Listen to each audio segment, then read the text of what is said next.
fans, to episode 87 of the Hooks In MMA podcast. We've got a great episode. We're back together this week. Going to be sharing some winners with y'all. But first, we've got to introduce this week's guests. We've got Saidyokub Kahkramonov joining the show.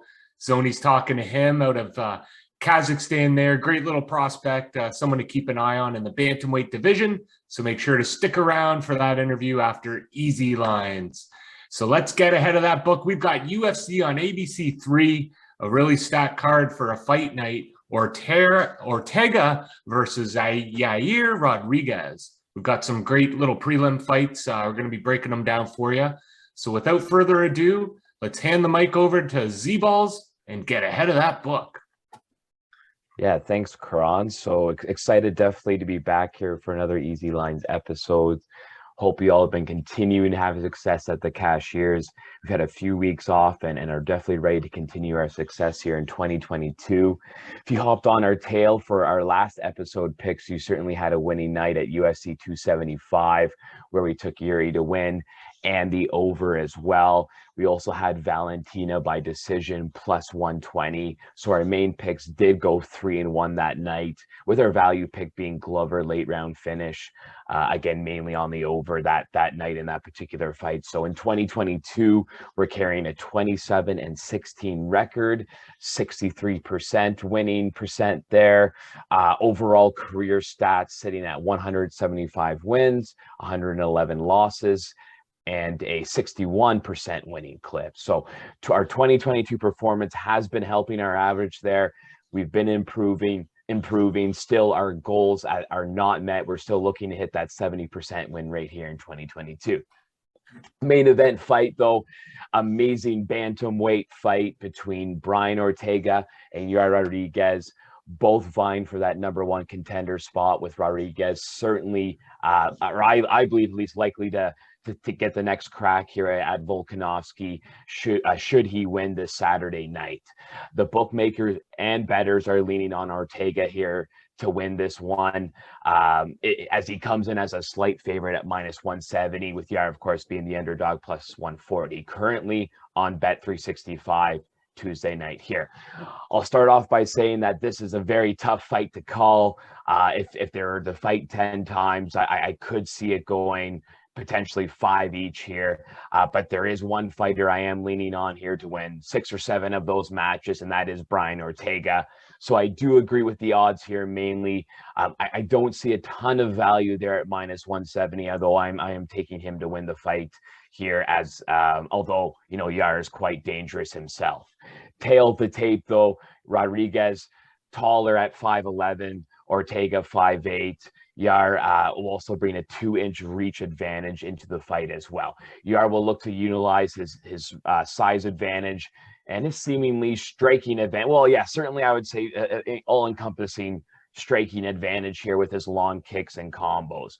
Ortega's best chance of winning, of course, in this fight is to get into boxing range, using those boxing skills and also elbows. He has good strong elbows as well, so does Rodriguez, to get into that grappling range. Ortega clearly has to do the grappling and jiu-jitsu advantage here.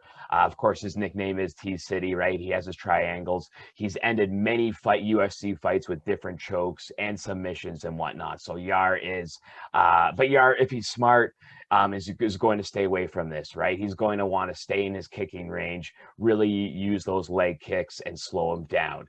If he's patient, I really think he does have a chance to win this fight. This is why I do like that this fight's a 5-rounder. Certainly, I feel like we're going to need 5 rounds for really one of them to pull away. Ortega ends a lot of his fights in the 3rd round. He does take a lot of damage in those first 2, right? Rodriguez throwing those spinning kicks and just kicks in general, though, leaves him open to some of the grappling of Ortega. Ortega doesn't need takedowns to start submission moves, as we've seen before, even in his UFC fights already. I think Yair could be his own worst enemy here, throwing himself into the fire a bit too much. being a little risky that leaves him open, right? He's also a very emotional fighter, which is why we do love him. You know, he is an entertaining fighter, but that can get the best of him in the fights sometimes as well. Whereas Ortega, right, he kind of looks like he's waiting at a bus stop sometimes or something during in between rounds. He's pretty poker faced, even when he's getting beat up, which, you know, is a good amount of the time, but he seems to pull off wins, you know, third round and decisions, of course, as well. I'm looking, so as I said, you know, I'm looking at Ortega here, minus 170. That's what I'm taking here. I also like him by decision, plus 250. I think there is some value there as well. This fight does look to be going over. As a bit of a hedge, you know, I don't mind taking Ortega in the third or fourth round, plus 1,000, plus 1,400. If you're going Rodriguez on this one, though, I do not fault you. As I said, it's a bit of a pick'em fight, and plus 140 does look a little juicy as well on the other end. I'm just taking Ortega to win the fight overall. But, you know, as I said already a few times, not a ton of value, that minus 170. If you want to go Rodriguez plus 140, or, you know, him right now by decision, plus 350, plus 333 by finish as well. Whatever, if you want to go on one of those, I couldn't fault you. But yeah, that's what I'm taking. It is Ortega decision plus 250. But what are you guys looking at here? Franz? Tough one for me. I think I'm siding with Zeebs. I like Ortega. I'd love to take him by finish or sub, but it doesn't pay that well. Plus 162 doesn't seem that great to me. So I'm just going to go money line and probably throw it in a couple parlays. Yeah, it's kind of just, it seems like it's the handicapped really, really well. It's one of those fights where you look at it and it's like, man, they just, I don't know. I can't see much value on either side. So just by default, and like, they're kind of two weird fighters in the sense that Yair's only got one fight in the last 2.5 years, and Ortega only has 2. So we really haven't seen these guys much. No. Right? Yeah, it's a good point. Exactly. They've both been not active really the last 2 or 3 years. So yeah, you're right there. And if Ortega shows who he was 2 fights ago against Korean Zombie there, I believe it was Fight Island, where he shaved his head, he looked incredible. I think he's got the win. So that's kind of what my gut's feeling. He looked really good against Volk too, just couldn't, you know, get the finish there. So I think he's going to bounce back with a win. I'm just not really sure by method. Like you would think by sub, that's the natural one. I don't love the value. And for that reason, I'm just going to stick with the money line. Maybe some value at plus 250 to go to decision for 145ers. That's you can throw a half unit on there if you like the Ortega end. But I also just saw, I didn't like these are the new ones or whatever, but Bet 365, Ortega submission or decision, because he's probably not going to win by TKO or KO or whatever. So he goes submission or decision, but it's a plus 105. So again, as you said, it's quite handicapped quite well. Obviously, you know, you're a little bit more than, you know, doubling your money, which with the bookmakers means we're getting the juice actually a little bit there, right? So I mean, it's not bad, but Rodriguez could win this fight too. So you can, but I think that actually that might be that, because that's a lot better than minus 170. You know what I mean? Like that looks actually pretty good, because I don't see him winning even by ground and pound really, right, on Rodriguez. So something to look at there. I like that plus 105 now that I just saw that. Or if you go like submission round 4 plus 1,800, it's not bad. Value play. Hard value. Yeah. I don't. Yeah, exactly. Like I said, that will. Yeah, submission. Or third round plus 1,400. Yeah, either of those are good. Zone's got Yair. Yeah, boys, I hate going against you. So first of all, both of you guys love all your points, and I agree with them. I actually think, Z, when you said they split out of 10 fights, I actually think Ortega would win 7 out of 10. I think he's the more skilled guy, but Yair is the more dangerous guy. And for some reason, just in my gut, now I don't have any evidence to back it up, but one of those 3 wins out of the 10 that he would get, in my opinion, could be this weekend. And I think the fight ends in 2 ways: by finish by Yair, or by finish by Ortega. Because like you said, Z, Yair opens himself up with the kicks. And if Ortega gets a hold of any limb, it's pretty much done, except for Volk's neck. But he almost tapped. And he's the champ, and he's one of the best in the world, if not the best right now. So, I think he slips into submission. I actually, if I'm leaning towards Ortega, I love your plus 105 that you agreed on there. That makes a lot of sense. I do also not believe that he would ground and pound him for the victory. Yair, I don't think wins this by decision. So, I have it to not go the distance, and I'm leaning towards the plus money on Yair. Nice. So looking down the card, so we got the co-main event. Not a huge fan of it. Don't think it really deserves that slot, personally. It could have been moved down quite a bit, that's for sure. Yeah, Lemos versus Waterson. I didn't really study that one, but if you guys have some leans there, feel free. And then we've got some really good ones behind that. So I was just going to throw it quick. Waterson and girls like Angela Hill and Felice Herrig just retired. Joanna just retired. Like, these girls are all really good. Herrig obviously being the 4th best out of them all. They are really good, but they were really good. And Lemos, even though she lost her last fight, is that next wave of fighters here.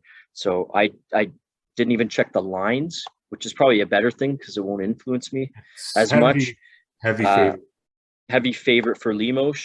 Yeah, minus 334 on Bet365, and on Tapology it says minus 400. So there's not the minus 340 or 334, whatever it is. Not good value at all, actually. So for me, it's a parlay piece to throw in a 3 or 4 fight parlay as one of the ones that I think is a lock. So Waterson is over the hill, and I think Lemos comes back from that loss and worked on the stuff that she needs to get this win. Both pretty old, though, on the wrong side of 30, right? Yeah. Like Lemos over 35 and Waterson almost 37. So just way less fights. So I think it's worn on Waterson. That's my point, True. I guess, if I have to back it up. Yep, like that. Z, you got any insights for those ones? Well, no, I was just going to say, like, I don't know Lemos. I don't know if I'm saying that right exactly, but that well, actually. I mean, Waterson, I instantly kind of gravitated towards plus 250 because it looks like so much value there. But the karate now hearing Zone's, like, explanation as to why, now it's kind of like a Shavkat taking on whoever, right? Or Neil Magny. Yeah, exactly. So that's Seriously. The reason why it's a bad, or why it's the odds makers are leaning so hard that way. But Amanda at minus 105 decision. I like that. She might not get the finish. Because Michelle, her last 3 losses have been against very strong Marina Rodriguez, Carla Esparza, Joanna Jacek, of course, but they've all been decision losses. Actually, one of them split against Carla. So maybe she holds on for that decision, and that minus 105 maybe is a bit of value there. A little, what's it called?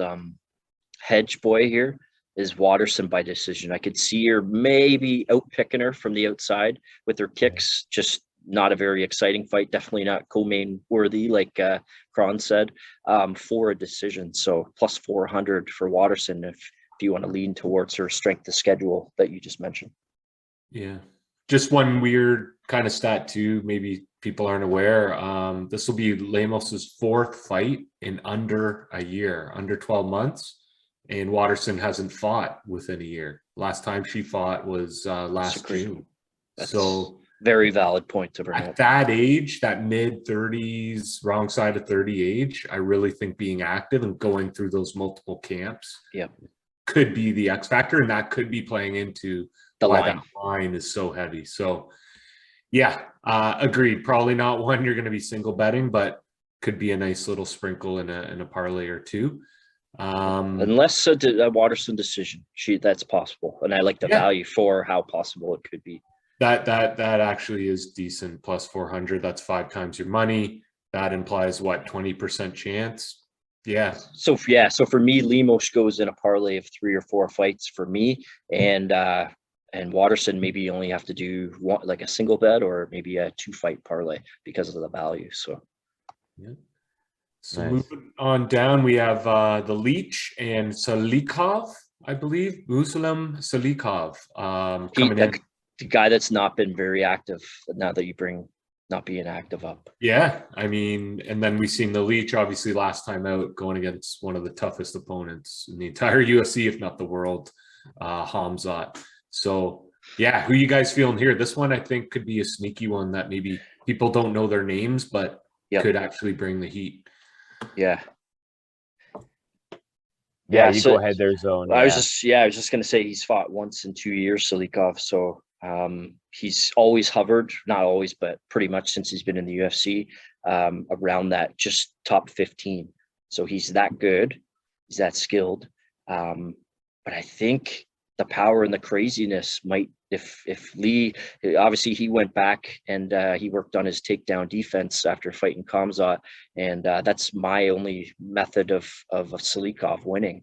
So I actually like him to stuff the takedowns in this fight, keep it standing, and do his wild, crazy shit that he's amazing at, making it a firefight and bringing the fight to Salikov. So I'm leaning towards Lee in this one for sure.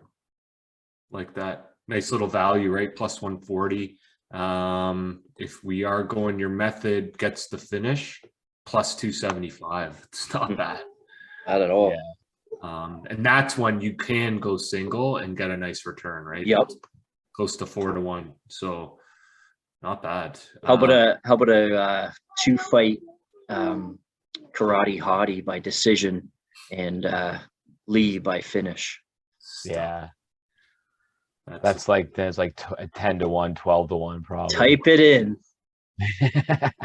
I believe Z-Ball is correct. Something like that. Rough math. Yeah, you're looking at. Yeah, it could be even higher actually. Actually, yeah, 18-1. Is that what it's coming in at? Yeah. Jeez. That might be the juicy parlay of the week, my friends. Wow. Lovely. Certainly possible. But yeah, good fight, like you said. It's underrated for sure. There is one fight though on the main card we definitely have to touch on there, and that's Shane Burgos, Charles Jourdain. Awesome fight. Some of the research I've been doing, if you guys listen to our friend AJ DeVito on MMA Experts, said could be fight of the year candidate. Not sure, that's a pretty hot take, but the way the styles match up, the way these guys have looked in their last 3, I think it's certainly possible. So who are you feeling on that one? Because the odds are pretty close, and I think it could go either way. I hate to jinx it, but I think it's going to be like a top 5 fight of the year. It's got all that written all over it. When Jourdain, after his last win there, said he's either, going to lose or die in there. Like he really, and he's saying the same thing. Too. Yeah, no, he is. And leading up, I've been following his Instagram and like a lot of like, I'm going to murder him and stuff like that. Like it's going to be a sick fight. In terms of picks, right now, I'm not offering any of my suggestions just because I really don't know. I think it's a pick 'em fight, and it's going to be an amazing fight. I can't wait. Yeah, I'm on Jourdain there mainly because I'm just going to be a Canadian homer and take the Canadian boy there. But yeah, this was starting to turn out to look like a bit of a night of underdogs a little bit, even though I'm going against my original pick. I mean, I'm still picking Ortega, but as I said before, if you do want to take Rodriguez, I think that there is some value to be made there on some of these underdogs, really seeing it now. As we already took in our little parlay there before. But Jourdain, again, plus 150. He's the underdog within this fight as well. And if we can... Oh, go ahead. Sorry. No, I was just going to say plus 400 finish. That looks juicy right there. And Burgos has shown if he gets hit in the right spot, he can be out, right? Oh yeah, exactly. And Burgos obviously, like, he's a tough as nails guy, and he's been fighting the best of the best here in one of the UFC's toughest divisions for a long time. You know, has some losses to Calvin Kattar and Josh Emmett as well. So he's fought really, really tough guys, which is why it's going to be a great test for Jourdain. But And yeah. I know we'll be around 40 years old, but I'm giving you a prediction that Burgos's brother Ryan is going to be in the top 15 of the UFC within 5 years. This guy's going to be a stud. Checking up some stuff on him.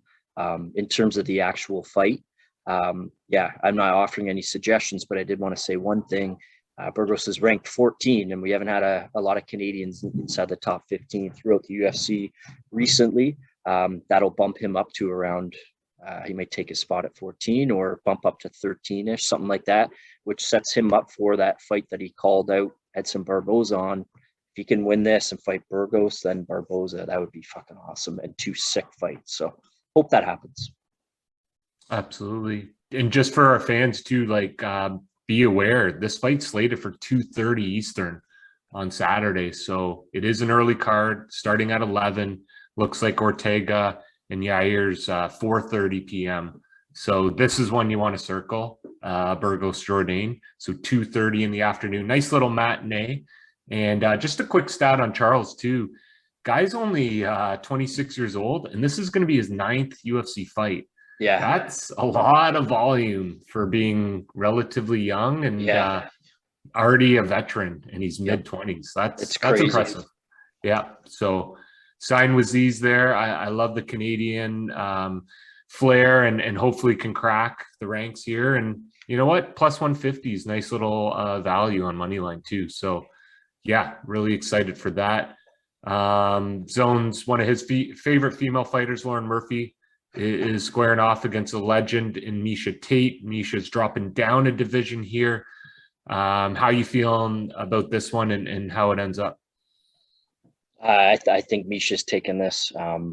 Lauren, again, I think, she showed up, but was never that aggressor in the championship fight. She is now 38 years old, coming up on 39 in less than 2 weeks here, which is, that's getting up there for, I'm not being sexist or anything, but there's not a lot of like 40-year-old female fighters. There's a few male ones, especially in the upper weight classes. And Miesha Tate, even though she took that break, she's 35. So it's almost 4 years younger. And Miesha Tate made a huge mistake when she came back, and that was standing with a fighter that could only beat her standing. She didn't use her grappling, and that's her best weapon. So I think she does use it against Murphy and secures the victory Saturday. Z? Yeah, not too much to add on to that one. I'm going with Miesha Tate as well. I mean, just a very quick glance at it. I think Murphy's just a little bit. She looks a little, as Conor McGregor would say, stuck in the mud there. I think a little. They're all stuck in the mud up there. A little stuck in the mud with her movements. Although she is fight. I mean, like, she fought Valentina last, so everyone kind of looks bad against her. Certainly she does have a chance against Tate here, but I think Tate only comes back if she knows she's going to win, type of thing. So I like that pick for sure. Her by decision plus 110.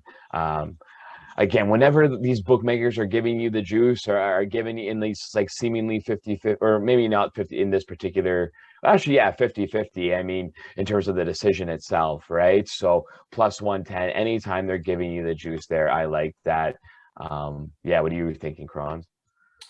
I don't know. This one seems like a dog or pass. I just don't like the minus 220 on Miesha. I think that's just too heavy. So I'm probably just going to pass. I might sprinkle on Lauren by decision, but that doesn't pay that great either, plus 250 compared to plus 180 money line.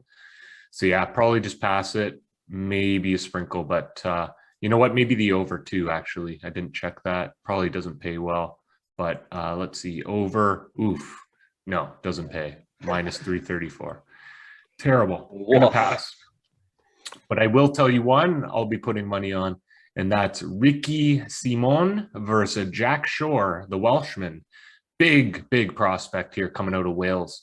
I know we had some chatter in our group earlier today. How do you guys see this one playing out? I know it's a little closer on the odd side. So how are you feeling? Yeah, it's an amazing fight. Where I'm leaning towards is the fight to go to the distance. Again, a parlay piece. Maybe it goes with that Lee Mosh money line. It's minus 200 for it to go the distance, but I truly believe it does. They're both tough as nails, so that's where I'm at. Yeah, I'm definitely leaning on that Jack Shore here. Minus 170 though. There's a lot of minus 170s on this one. It's an interesting card, as we said. There's a lot of kind of pick 'em fights where people are leaning slightly towards one way. There's going to be a lot of it. This is definitely going to be a great card, I think. But I'm going with Jack Shore. If those of you are listeners or viewers saw our episode where we took some of our favorite prospects, Jack Shore was in there for me. So I'm liking him. But of course, as Zone mentions, Ricky, you know, he's a very tough guy. This is probably going to go to the distance. Jack Shore, and I like this decision as well, plus 150. That looks like a good value for me. But Ricky he's very, very tough to be finished. The only time we saw him finished was, at least in the UFC, was Uriah Faber. Those of you remember that was a pretty crazy one, but he went to decision with Rob Font, and obviously has been crushing his opponent since then. So that's why it's a very kind of pick 'em fight as well. But I'm gonna have to go Jack Shore minus 170, especially decision plus 150 there as well. Like that plus 150. I think that definitely has a good chance. Yep. Simon, he's a tough dude, man. Going to be a tough out for sure. Yeah. But I think he keeps him at range and at bay, and he just kind of technical strikes him to death there, and gets it by points. So yeah, I always fun seeing Shore in the octagon. So excited for that. Earlier in the card here, as we look down prelims, bunch of fights got scrapped from the card. Bunch got kind of late notice put together, right? We had Askarov Perez get fizzled. Billy Q versus Bill Algeo get canceled. So then Bill Algeo went up against Herbert Burns because his opponent withdrew. So we could touch on that one there. Burns, Algeo. That one actually could be a sleeper fight. Yep. What do you think about that one, guys? Yeah, it's a good fight. We just have 1 minute left here, so keep it quick. I just like Algeo's length. Burns looked good last time out, but he hasn't been that active either, I don't believe. Just to double check. Only one fight in the last 2 years. So, he hasn't fought in 2 years. This will be his first fight in 2 years. So, been out quite a while. Got injured versus Evan Dunham and then just came back, didn't look great and lost. So I'm leaning towards Algeo, but not with a ton of confidence. Yeah. Big win over Burritos last time out. Yeah. Any other plays here, guys? Value plays, parlays? Puna Soriano's my lock of the night. I don't have time to explain, but that's it in. Minus a money line. Lock it in now. Yeah, I'm down. Beautiful. Okay. Well, British Open this weekend. Big fight night card. Let's get ahead of that book, and we'll see you for episode. Next up on the Hooks In MMA podcast, we're lucky to have on 9-2 bantamweight. He's got a big fight coming up on January 16th. Saidyokub Kahkramonov. How's it going today, man?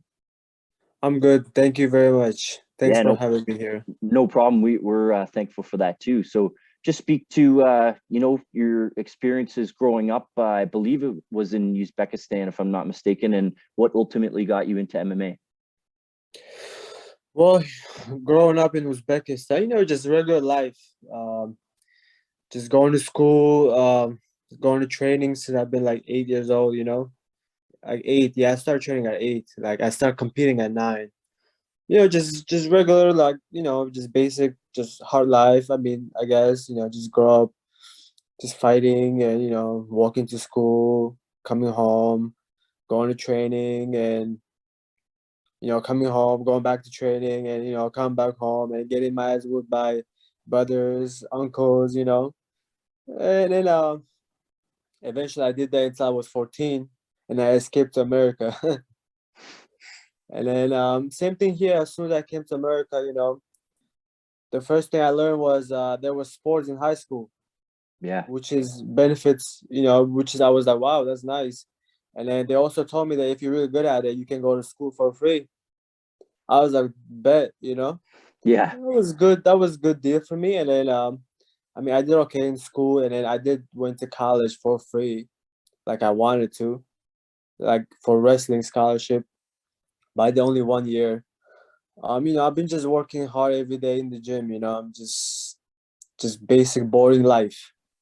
Yeah, and you say boring, but many would wish that you had as structured and scheduled of a life as you, because that's tough to do running around. So definitely have to have some respect for that as well, and just the commitment. And it's not a job; it's a lifestyle type of thing, right? So, yeah, I couldn't agree more with you. So you were undefeated amateur, and then came all the way up. You were in PFL for a fight, and that was your first professional loss. So just describe how that loss maybe changed you in some way for a positive, and helped you move forward, because most people, if you're not Khabib or some other people like that end up with no losses, you have to, I think, learn something from that first one, right? So what did you take away from that one, and how did you make it into a positive moving forward? Well, my first loss, of course, if you look at my first fight as an amateur, and then you look at my first fight at PFL, it's only 1 year. You know what I mean? Yeah. It's literally 12 months, maybe like 13 months. It's not a lot. So to me, I look at it like and then I fought Umar, Nurmagomedov for PFL, and then nobody was trying to fight him. Yeah. Nobody knows that, but they couldn't find him any opponents. Nobody wanted to fight him. And then at the time, I had a brand new manager. I mean, I just signed with him, and then he offered me, and I was like, man, of course I'm gonna fight him. Like, why not? Like, I don't Mhm. care. I mean, does he got his name? I Yep. know Khabib will be watching me. Like, like I didn't care about like.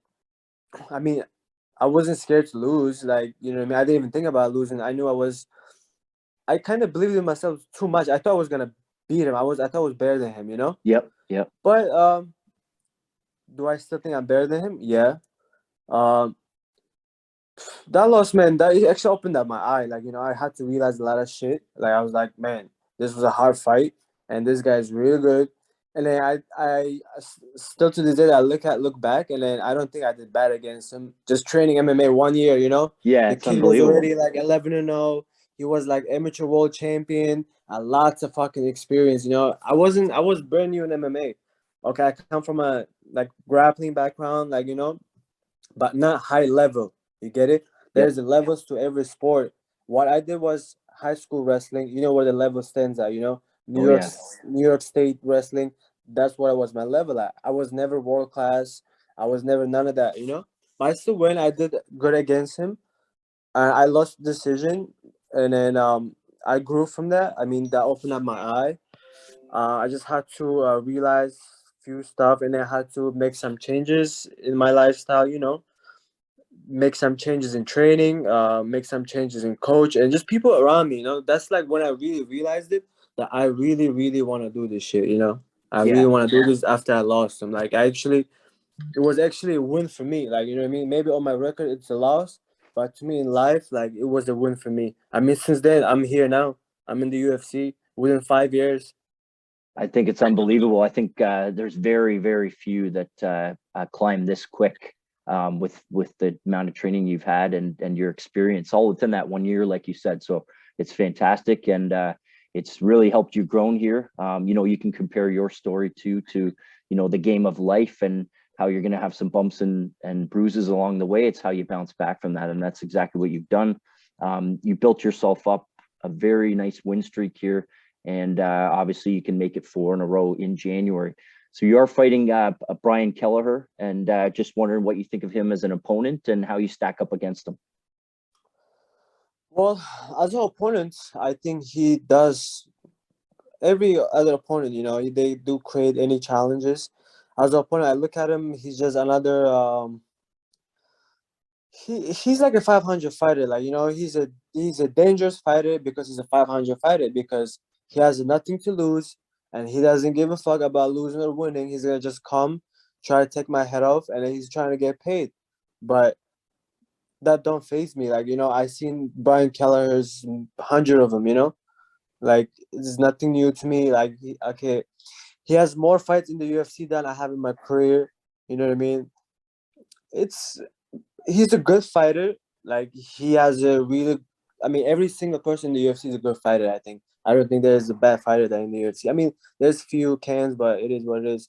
But I think Brian is strong. I'd say in the division, he's a good gate holder. Like, you know what I'm saying? Yep, You beat gatekeeper. him, he's a good gatekeeper. Like, you beat him, and then it's good things gonna come after that. But I think I'm gonna finish that guy.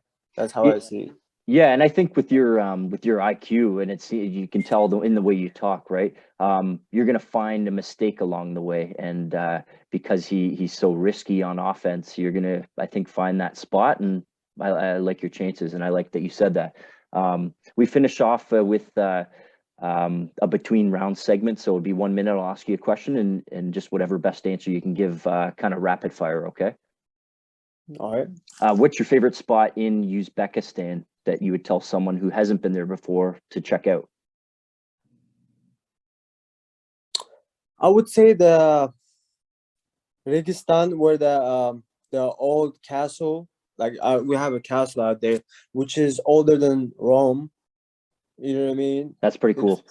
It's like almost 3,000 years old, and then that place made out of gold inside. Like, it's pretty cool to check out right there. It's pretty. It's one of those old school things. Like, if you like history, I would say you can go check that place out. That's amazing. You wouldn't be disappointed. Nice. What would be your favorite place you've traveled to? America. Yeah, and favorite spot in America? California. All right, we can go with that. Do you have a favorite movie or TV series? My favorite TV series is Dexter. Yes. Do you like the new one? No. No, They a lot of people don't. sucked it, man. A lot of people don't. waiting for that for so long. They messed everything up for me. I don't even want to watch that. Don't watch anymore then. Nope. And who are a couple of your favorite mixed martial artists of all time? Definitely Fedor Emelianenko is one of my favorites. Obviously Connor is my favorite. Khabib is my favorite. All these guys are like, I learn from them. Yep. I watch them. They're the OGs in the game. Yeah. That's a good mix. And just a question off to the side. Have you ever met Shavkat Rakhmonov? Shavkat Rakhmonov. No, that I know him. He's 170 guy from Kazakhstan. Yeah, that's No, why I I never asked you. met him. It said he was born from Uzbekistan, but he trains out of Kazakhstan. So I was just curious. Oh, I never knew that. I thought he was from Kazakhstan. I didn't know he was born in Uzbekistan. Wow. That's what it says. It's kind of cool. I never met him. No, I never met him in life. No. Yeah, all good. So yeah, any sponsor shout outs or social media to finish up? Oh, just follow me on my Instagram. It is SAIDYOKUB135. And then that's all, man. Thanks for having me. Awesome. No, thank you. Great story, and can't wait for January. Did you say 16th? Because I'm looking and it says 15th as well. Is it 15 or is 16? It says 15, and then 15? Yeah. I guess it is 15 there, man. I'm tripping. Well, it's either 15 or 16, and either way, looking forward to watching you against Brian Kelleher. Hope you make it 4 in a row, and we wish you nothing but the best. Saidyokub Kahkramonov. Thank you so much for your time. Thank you. Bye. Take care.